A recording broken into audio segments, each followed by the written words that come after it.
In this problem, we have a water reservoir that's atop this hill of height h. This water will flow down and it'll pass through a generating station of a power plant, and that'll produce some electricity over a course of some amount of hours. And we ultimately need to find what fraction of the initial potential energy of this water that is not converted into electrical energy. So this will be the energy that the power plant isn't able to get out of the water. Well, capacity factor is given as the energy actually produced. This will be over the energy expected to be produced. So the expected will be the total amount possible in this problem, which will be the potential energy of the water. It'll be PEG, which is the mass of the water times gravity times the height of the water.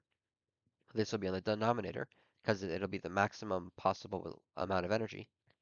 And at the top will be the amount that the power plant actually got.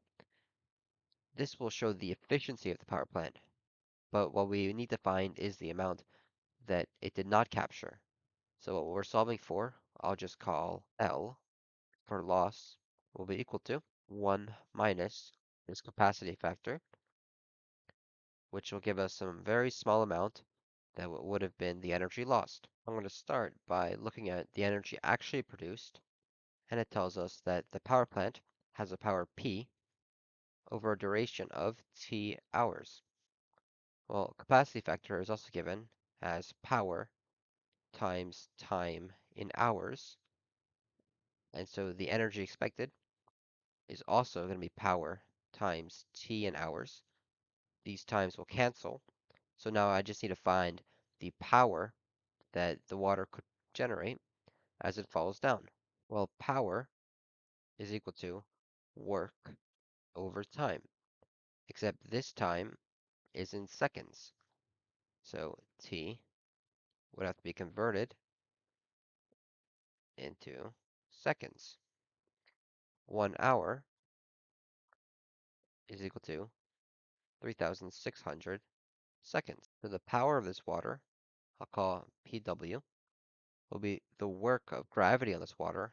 I'll call this WG, which will be mgh. This will be over the time converted into seconds, which will be T times 3,600 seconds, which will give the amount of seconds that the water will be flowing.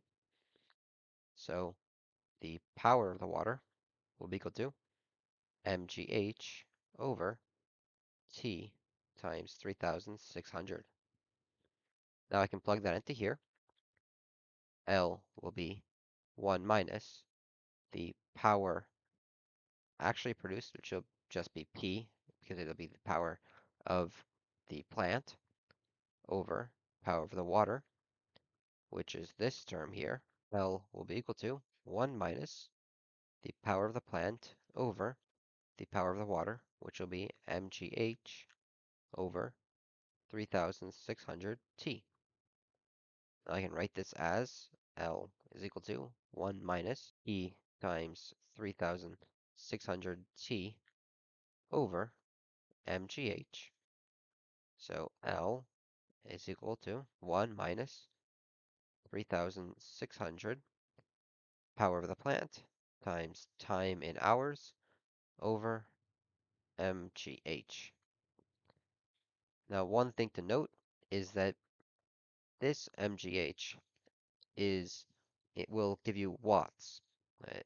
So you have to make sure that this power rating is also in watts. If it's like megawatts, terawatts, or gigawatts, you're going to have to do that conversion to convert it into watts for this to work.